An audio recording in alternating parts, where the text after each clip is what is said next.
Must be nice to have a normal preparation for this match, wasn't it? Oh, look, it was enjoyable. I mean, we're in some big games, and obviously leading into Challenge Cup, and then last week, returning back to Craven Park. So we certainly enjoyed it, but it's just business as usual now. Let's get the team news then. How are the boys shaping up for Castleford? Yeah, not too bad. We'll finalise our team later on this week, see where Joe Burgess is at. And just, as I say, we'll finalise, we'll obviously name a squad tomorrow and then finalise everything later on in the week. Sam Luckley rested with his knee. Is he still set to return for this one? Yeah, so we'll wait and see with Sam just to see where he's at. Again, later on in the week, we'll name Sam in the squad and just see how he needs to get through a couple of things before he plays. I think the fans quite enjoyed that video of him giving his pre-match team talk at Wembley. He's not maybe one of the first people that fans would name when you ask him about leaders. You got Mini and Batch and those, but how much of a key motivator is Sam in the dressing room? Yeah, I mean, you can see from that footage how he's a motivator and well respected amongst the group. We try and create an environment where everyone feels safe to speak, and I love it. Initially when I said it in the media, Sam was 18th man earlier in the year, and we went out and the players went out and warmed up, and then he came back in, and he was the most vocal when he came back in, and I just said a lot about his character and who he is, and sure enough, he was only 18th man for 1 week because we obviously look at people how they handle setbacks, players how they handle their setbacks and a little bit of adversity, and just showed his character and what he's about. Look, Sam was coming back from injury at that stage, so he was always, I was always confident he'd make his way back in the team. But just said a lot about, his character and what his teammates mean to him. But certainly, before the game, he's one of those main motivators or key players that sort of talk when they're in that huddle. And you spoke so much about having players that really buy into the ethos of it being a whole team and a whole squad. Is he a template for that sort of character that you want in your Hull Chaos side? Yeah, I mean, we want an environment that's safe. We want an environment that players feel, as I said before, safe, that they can speak up. And rugby league, there's no right or wrong. Certain coaches and players, if they've got ideas of how they want to play, they've got a style, but doesn't necessarily mean it's right or it's wrong. So I think having team meetings that have got open discussions and players that openly feel free to be able to add input of how we can be better and how we can improve and what works and what doesn't.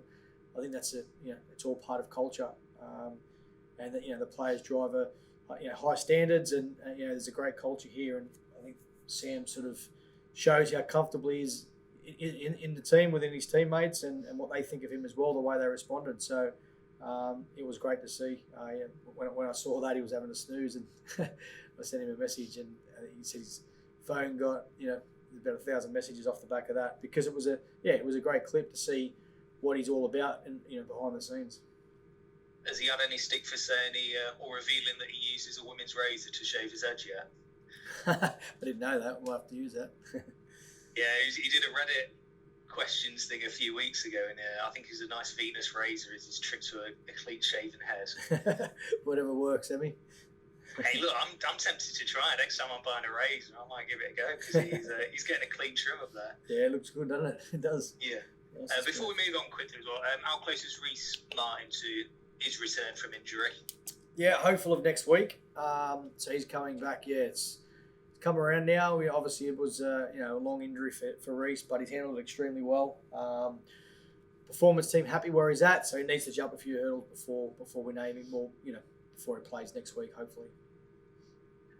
Well, we had Elliot Minchella in the studio last week along with Paul Lakin, and he said that Wembley win had given this type of hunger, because he's so desperate to have that feeling again.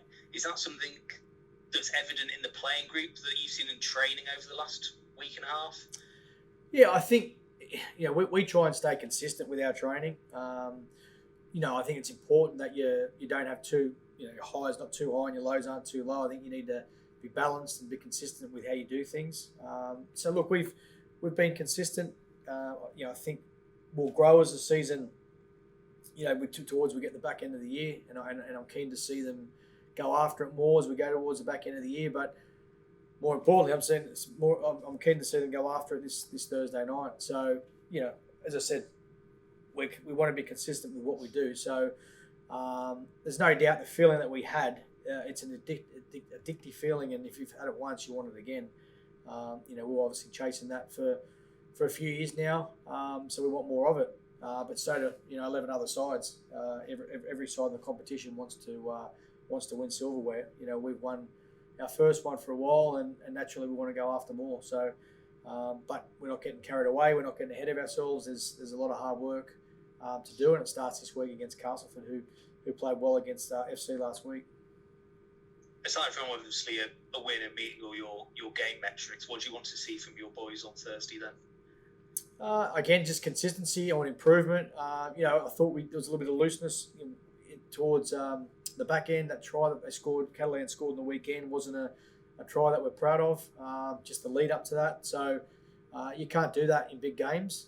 It doesn't matter what the score is, what the situation is. It's you need to be consistent and have the same desire to defend your try line, and we didn't on that occasion. So, keep improving. We could have chased a couple of zeros the last sort of few weeks. Obviously, Wembley was a ricochet, so that was unlucky. But some tries that we've let in, we've only let one try in over the past few weeks. But it's good because we're not happy with that. We want to chase higher standards in and around. Making sure that doesn't matter who's playing, that we're consistent and they're consistent. I think there's a little bit of a gap at the moment in and around that, and we need to close that. I know you spoke to Rich briefly about him after the game on Friday. It was the first chance we've had to sit down and talk about Tyrone May and his 2-year contract extension. Just how key a figure will he be over the next 2 years for your side? Yeah, I think he's proven that. I think he's shown that the 2 years that he's here, he's got us to a grand final, helped us get to a grand final last year, and obviously helped us win Challenge Cup this year. So he's a really, really important part of what we do. Most people would see, obviously, Mikey Lewis scoring the tries and that last pass. But Tyrone plays a big part in the lead up to that, and Mikey, I'm sure, will be the first person to acknowledge that. Their combination's grown, and now with Arthur at fullback, that combination's growing. But he, before games, Tyrone's the one that's leading our attack. Discussions in and around that. We're obviously going with a plan, but he leads a lot of our smaller group meetings, and then when we come together as a team, he's pretty vocal on that as well. So look, he's important to what we do, and he did have offers to go back, but he chose us, which is great. On his relationship with Mikey, we see Mikey's almost role and ability on the field change and develop a lot over the year in terms of what he's doing on the pitch. Do you think that in turn has helped Tyrone improve his game and how he fits into this side and offered him more space to do that? Who's Mikey giving Tyrone more space? Yeah, in terms of how Mikey's developed his game this year, do you think that in turn has helped Tyrone give him more space? No, I think it's the opposite. I think Tyrone's helped Mikey with more space. Tyrone's the one that plays on the ball. Tyrone plays through that middle third, of organising our attack. So as I said before, Tyrone will do the lead up, and last pass might be done from Mikey, for example, but it's what Tyrone's done in that middle third, which people probably don't see. That's not taking anything away from Mikey at all, but it's just acknowledging the importance of Tyrone. You need to have, you need to. One half needs to complement the other, and look, Tyrone's the one, as I said, that creates the space, and Mikey can finish it. What Mikey can do, which a lot of others can't do, is make something out of nothing, and score tries from halfway and things like that. That's where Mikey's Mikey's got that over most halves in the competition. But Mikey needs space. He needs to be freed up, and that person that frees him up is Tyrone and Elliot Minchella. As a coach, when you're looking to recruit, how hard is it for you to predict how halfbacks will work together and what those partnerships will look like? Yeah, so when we got Tyrone in, we got in a good player. When he came in, we had to change the way we played. We played against Hull FC last year, and we just had to play. We had to change the way we play. We needed someone to own the attack because Mikey was, as I said before, he's more of a 6 playing off the back of a half. So we had Jordan Abdul that could help free him up, and then vice versa. Tyrone had Mitchell Pearce and Nathan Cleary would free Tyrone up. So Tyrone had to change his role, and he had to be the main on the ball half. So we did that after a preseason because I just felt that we needed to change something because the left and right half with a swinging fullback probably wasn't going to be effective, and Tyrone's taken that role on. And it's been extremely effective to be able to free up. When Niall was here, Mikey and Niall were freed up to sort of swing. Where now it's Arthur and Mikey, and when Jack plays there, and Tyrone being that on the ball half. So we did have to change some things after Tyrone got here, but it was pretty much the recruitment was around getting, a half that was dominant in the competition because that's what he was at Catalans.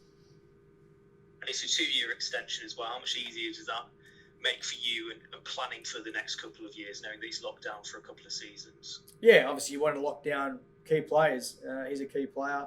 We just wanted to make sure that Tyrone wanted to stay for the right reasons, and he was here because he wanted to be here, not because he had to be here, which is all that's the case. So it's obviously great that we can lock our spine down, but more importantly, we've pretty much got the team. For next year, there might be some minimal changes, but majority of it's done. And I remember speaking to you about Tyrone a few months ago about how he's so underrated, and there's a lot of subtleties to his game that go unappreciated. And I think it's still the same. Certainly, when I'm seeing what fans across the Super League are talking about, there's a lot less talk about Tyrone than other halfbacks. Why do you think he's still so under talked about?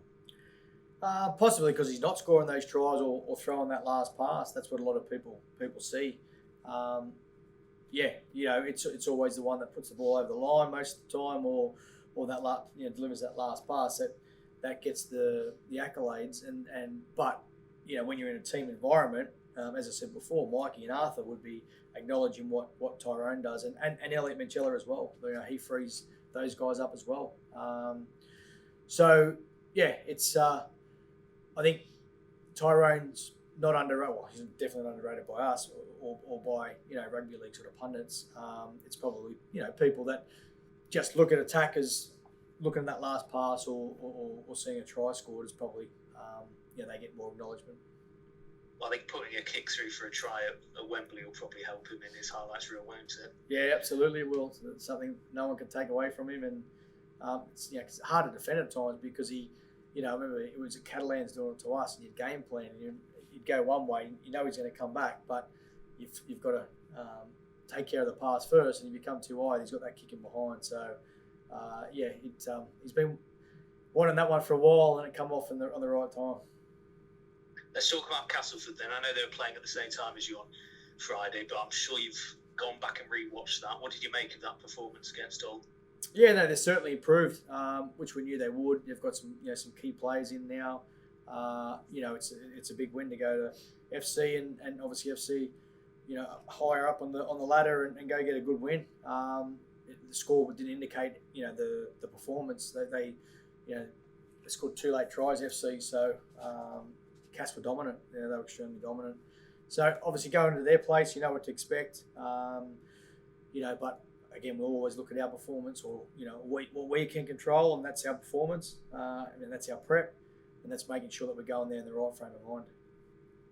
But in that game, they probably came out the traps. They put a lot of early pressure onto Hull, and they reaped the benefits. Will this be another one of those games where it's the case you have to absorb a lot of early pressure on, and then you can start to wear them down? Yeah, I think they've got to stop pressure from us as well. It's any start to a game is vital.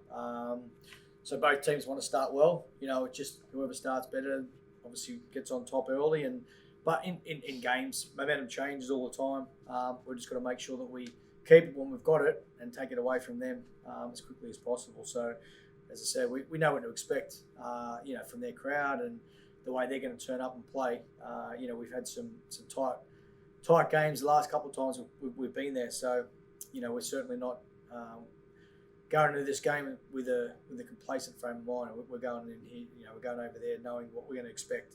But as I said, they've got to stop our start and the way we play as well. And that first game of the season, that Golden Point win is an obvious reminder of that. But this Castleford side has probably had more changeover than most in those months. Just how different a team is it compared to that one in February? Yeah, I mean, that first game, they should have won that game. They kick the goal, they win. So regardless of who they play, we know what to expect. But they've certainly, they've improved their side since then. They've got some key, players in now. Obviously, Tom Amone, who'll be with us next year, is playing really well. They've got Atkin from Salford. They've got a number of players that have come in. So they're a good team. On paper, they're a good team, and as I said, we know what to expect. Tom Amone, the man of the match on Friday. Is there a part of you that watches him and gets excited for him to be a Robin next year? Oh, look, I knew what we're getting. I know what we're getting anyway. So, it doesn't surprise me. It's obviously good to see that he's playing well, and Tom's the type of guy that no matter who he's playing for, he's going to be all in. But he's playing against us on Friday or Thursday, so he's not in our squad at the moment. So, I hope he doesn't go too well on Thursday. I remember speaking to you this time last year about ahead of a Cas game, and you were saying when Craig Lingard was in charge and that Cas side would need an off-season and a recruitment cycle before it really starts to look like a Craig Lingard team. How long before this fully becomes a Danny Maguire side and you already starting to see his influence on it at this point in the season? Yeah, well, they've certainly improved, so there's no doubt about that. They've brought some, their recruitment's been good. Obviously, bringing Chris Chester over, he'll improve that even more now. He's known for that. He's known for, look at what he's done over at Lee. So they're improving, and they're going to want to improve the back end of the year. But obviously, another pre-season under Mags and the coaching staff there, they'll improve even more. Get used to the systems and the style that the coaches want. So they've, as I said before, they've certainly improved from where they were. But as I said, they nearly beat us at that round one. They should have beaten us, so we're not taking them light at all. They're a team that can cause a lot of team problems. Right, that's everything from me, Will. I'll pass you over to Josh, but good luck on Thursday, Cheers. mate. Thank you. Cheers. Cheers, mate.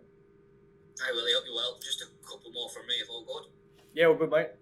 Just apologies if you got to answer this before. Just on Rhyse, how long has he been involved on training on the field with everyone then to be this close? No, well, he hasn't.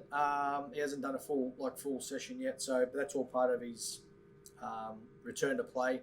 So yeah, he needs to tick some stuff through this week, and then he'll need to do, what he needs to do next week. So, yeah, no guarantee of next week, but the medical staff have they've told me he's on track, and I trust them. So we'll see where he's at. We won't rush him. If he's okay to play, then it means he's ticked everything off. Yeah, so best case scenario, even if he doesn't play, is that he could potentially join the rest of the squad on the field next week. Yeah, he'll do. We've only got the one main session this week, but he'll do everything, going forward. Good to hear. I think a few weeks ago you mentioned Lee Kershaw picked up a bit of an injury. Is there any update on him? He's seen the specialist Thursday, so we'll know whether it's that 9-month injury, which in this case looks like that, but we're hoping it's 3 to 4 months. But I'll be able to give you a definite answer after Thursday. When you say 9 months, that meaning there's some fears that it could be ACL. Yeah, that's right. Right, and you'll know more Thursday. Just another player that's headed out on loan. I think this was announced after last week's press. Just AJ Wallace. Just talk to us about that move, and does it draw a close to his time at Hull? Or discussion still ongoing about his future, because obviously he's off contract at the end of the year. Yeah, I think it just gives AJ the opportunity to go play, put himself in the shop window in terms of other clubs coming in for him. Obviously we've left it. We haven't re-signed him, so clubs can come in, to re-sign AJ. So at this stage, it's about him playing and developing and getting some game time, and then see where it's at off the back of that. So you say obviously we'll continue his career with you, but you still see a bright player in there for someone else to pick up and be a handy pickup. Yeah, we'll wait and see. We'll make an announcement. Obviously, when we speak to AJ and finalise that. But yeah, it's an opportunity for him to definitely be able to be able potentially play for another club. Toulouse, I believe, strong chance of coming up next year. I'm not sure where it's at, but so I've heard. So it gives him an opportunity to play for a club that potentially can go up to the Super League as well. And then we'll just see where it's at. Yeah, and just finally, you mentioned that the try conceded. Jack Broadbent said on Sky Sports pretty much immediately after that would be one of the things that he looks at. I mean, does that please you as a coach that that's his immediate reaction, despite the scoreline and all the celebrations, that he's focused on that one try that he conceded?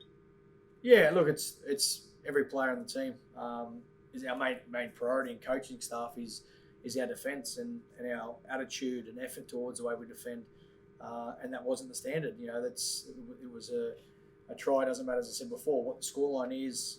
The situation is that that's not good enough, and the standards that we want. You know, it's teams are going to score tries against you, but it's how they go about that and what we do to stop tries. So for me, you know, the week before, you know, the try at Wembley, you can live with that because it was, you know, it was ricocheted and there's some luck involved or unlucky, you know, involved in that case. But you know, what the try that was scored on the weekend. It's not something that we're happy with, and it's good to see the players weren't happy with it. They're the ones that drive the standards and expectations around our defence. Good stuff. Cheers, Willie. I'll pass you on. Best luck on Thursday. Cheers, mate. Hi, Willie. How you doing? Hey, Will. Good, mate. You? Yeah, not too bad, thank you. Listen, I think you've already touched on it a little bit, but Tyrone May, now that's wrapped up, is that the last piece of the jigsaw puzzle then going into next season? Yeah, I mean, there's always, I suppose recruitment's always ongoing, isn't it? So, you know, there's not a lot that we will do. There might be one or two announcements that we'll make. Obviously, once we decide who we're going to retain, or you know who's not going to be here next year, and then see what's out there. But in terms of the sort of higher end market, then yeah, at the moment that'd be it. And he spoke about his attacking influence, but defensively as well, it keeps that structure together. Because he must be one of the best defensive halfbacks in the comp. Yeah, totally agree, mate. That's what he brings. Is I don't know too many other halves in the competition, and even over in the NRL that jump out of the line and look for contact and compete on last play kicks, and that's what Tyrone. Tyrone gives us.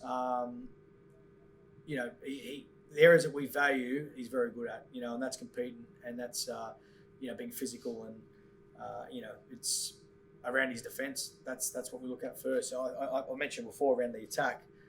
He's such an important person with our attack, or player with our attack, but it's what he does defensively. Like you said, Will, that stands out for me. Yeah, and you mentioned Tom Amone as well. I'm led to believe you've been in contact with him quite a lot while he's been back over here. How strange is that going to be going head to head with him then?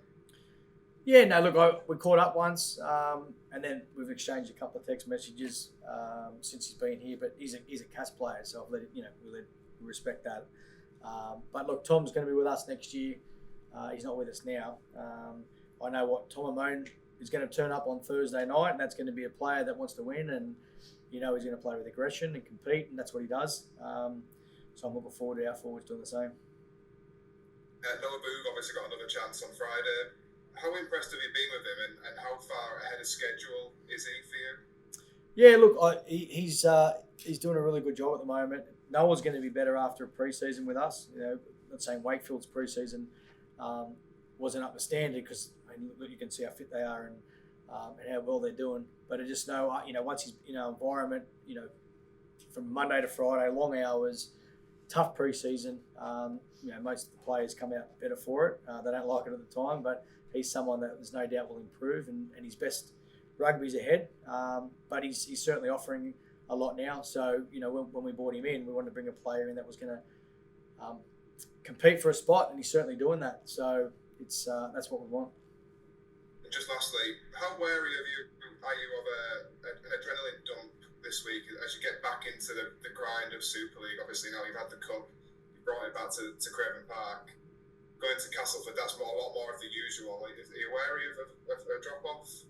Oh, look, I mean, if you look at it to go, we obviously went to Wembley, and then last week was always going to be an upbeat crowd, and we're going to get a lift. We were aware of that. But look, we've got an opportunity now to go to Cass. Traditional ground, it's a hostile environment, so it's got a different atmosphere about it. So that's exciting, and that's another challenge for us. So I'm looking forward to.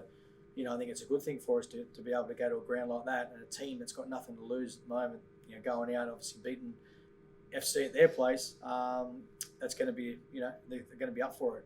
And look, we we need to improve on the game we played them round one. I wasn't happy with that at all. Like we found a way to win, and there's no doubt. I think talent got us there in the end, but it certainly wasn't enthusiasm, and I thought they out-enthused us and they had more energy than us. So I'm certainly looking for an energised performance this week. There's no doubt about that. Thank you very much. Cheers. Thanks, Will. Hi, Willie. It's Aaron. Hope you're well. Hi, Aaron. Good, mate. You? Yeah, good.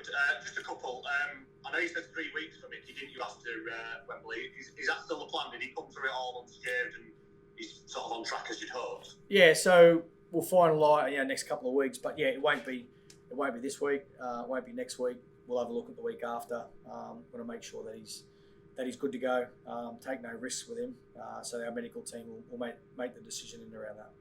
You'll get, obviously, that Rhyse and Mickey back in the next 2 or 3 weeks, hopefully. Then, I mean, it gives you a real opportunity to rotate, doesn't it, in this middle part of the season, to kind of make sure everyone's fresh and as fit as possible for the business end. Yeah, there'll be some stage. Do we look to give players a spell because like you said, that those 2 players have been out for a while. Jez has played a lot. Elliot's played a lot. A lot of games, but I think it's important to keep the momentum going as well. There's a break. We've got a break, which we had planned anyway. Players are going to get some good time off after we play Catalans, where they can go away with some family and relax and take a breath. So I'd like to think that we're still going to be upbeat until then, because there is a little bit of light at the end of the tunnel. But it's Super League. It's a week in, week out grind. We wanted to be in a Challenge Cup final, so we wanted to play every week. So we're certainly not complaining. And as much as the players, be feeling it at times, there's no doubt about that. It's all part of what they do.